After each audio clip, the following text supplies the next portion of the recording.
হজরত উমর ইবনুল খাত্তাব ক্ষুধার্ত মহিলা এর কাহিনী। একদিন হজরত ওমর ইবনুল খাত্তাব তার কওমের অবস্থা বোঝার জন্য মদিনার উপকণ্ঠে যাওয়ার সিদ্ধান্ত নেন। তার যাওয়ার সময় তিনি একটি ছোট তাঁবু লক্ষ্য করলেন যেটি থেকে ধোঁয়া উঠছে।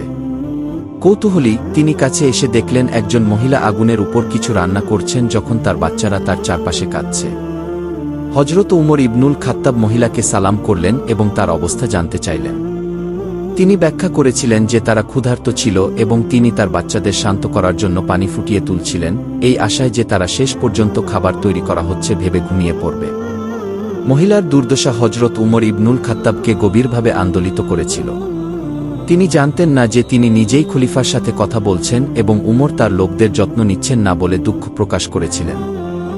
নিজের পরিচয় প্রকাশ না করে উমর দ্রুত মদিনায় ফিরে আসেন এবং সরকারি কোষাগার থেকে এক বস্তা আটা, কিছু মাংস, চর্বি এবং খেজুর নিয়ে আসেন।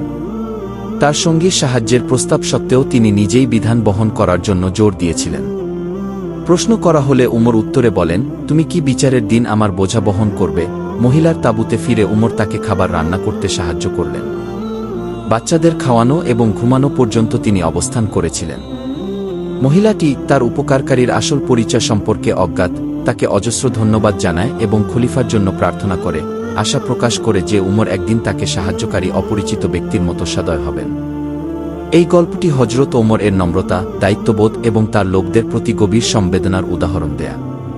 তার কর্মগুলি আমাদের মনে করিয়ে দেয় যে সত্যিকারের নেতৃত্ব হল নিঃস্বার্থভাবে অন্যদের সেবা করা এবং সম্প্রদায়ের প্রতিটি সদস্যের কাছে ন্যায়বিচার ও যত্ন প্রসারিত করা নিশ্চিত করা।